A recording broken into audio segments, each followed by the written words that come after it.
Hi, this is Lee Giles from Easy Peasy LL Homeschool. I'm going to tell you another story today. The story from yesterday was about God giving us about $1. In today's story, He gives us $40,000. Um, and we needed $40,000 because the Turkish government changed the law at that time about visa renewals. In order to get our visa renewed, we had to show a certain amount of money in the bank. Had to be like per person per month, for how long you're applying for your visa or something like that. So we're a family of 8, and it was a ridiculous amount of money. Basically, we needed $40,000 more in our bank account to be able to just get our regular visa renewal. And we didn't need that money because my husband was teaching at that time through CurrClick, doing language lessons for homeschoolers online. So we were making money. We didn't need that money to live there, but we needed it for the visa requirement. So, we thought, like, do we try and ask everybody we know if we could borrow money for a couple days? But at the end, just, if the Lord wants us here, He's gonna provide it. And if not, then we'll take it from there. So, at this time, we were living, it's April 2014. I know this because I keep a miracle journal to try and not forget these stories. Sometimes I wish I had a lot more detail written down. It's often just like one line to remember. I have like 6 pages of these little stories. But so I know it was April 2014. And at the time we were living with a Syrian school above us and below us. That was another really cool thing the Lord worked out. Our apartment building has 5 floors. And at the same time, 3 of the floors emptied out. It was kind of eerie, like the rats jumping ship. Like, what do they know that we don't know? But I thought, this is an opportunity. And so we asked the landlord if we could have the empty apartments. He said yes, and before we could give him any money, he gave away the top floor to a relative, but there's still 2 more floors, the ones above us and below us. So we were able to keep those, have those, and it was like the next day or 2 days later, it was like right then though, we got a phone call from a friend who had been kicked out of the country. And we were surprised to hear from her. She's from Germany, and we were just like, hi, where are you? She said, outside your front door. Can you let me in? She's outside the street from the apartment building, so we opened the apartment building door and let her in. And what are you doing here?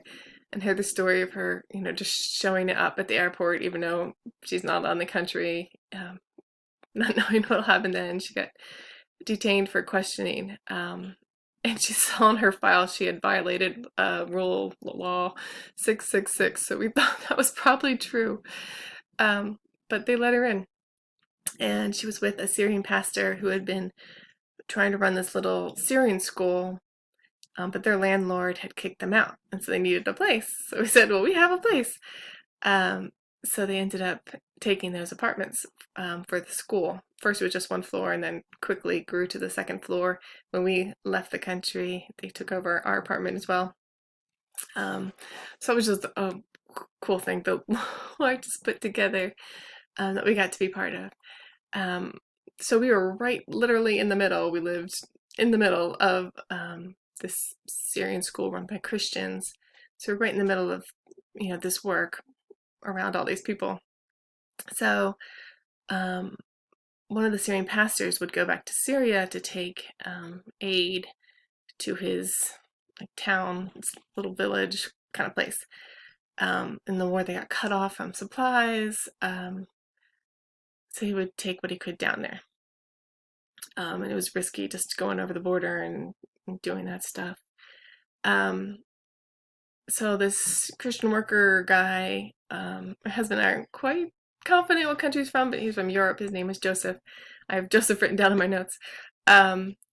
He came through, and his church was going to help the Syrians, the Syrian pastor this town, this little village place. So they couldn't send money to this pastor though because he didn't have a bank account. The refugees couldn't open them. So he's visiting with the pastor upstairs and came down to our apartment and sitting in our living room and asked us, "Do you have a bank account?" We're like, "Yeah." He said, "Can I send you $40,000?" Basically. um, and we're like, "Sure." Uh, and so we told him, and he's like, "Oh, that's great." So he sent us, the church transferred the money to our bank account, and we printed out a statement showing we had all this money, and then took it out and gave it to the Syrian pastor, and he took it into Syria.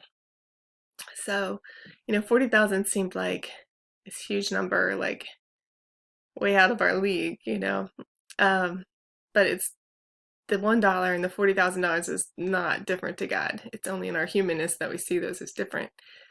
And when we first came back to America, it was the same way. Like, oh, we need so much more money to live here. Like, how is this going to work?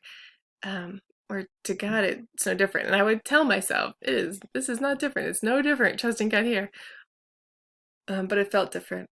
And it was a struggle for a while, but eventually came to the same place of it's his job, not mine, to provide. And he did. He does. And I don't know if anyone's thinking, why couldn't God just give you $40,000? We didn't need $40,000. We just needed it in our bank account temporarily. Some people, sometimes we just want to win the lottery, win all this money, and then we don't have to worry about it anymore. But you're probably smart enough to know that having money doesn't take away your worries, but knowing Jesus can. God doesn't want us trusting money because it can fail us. He wants us trusting him. He can't fail. Anyway, love you guys, and I will be back tomorrow with another story.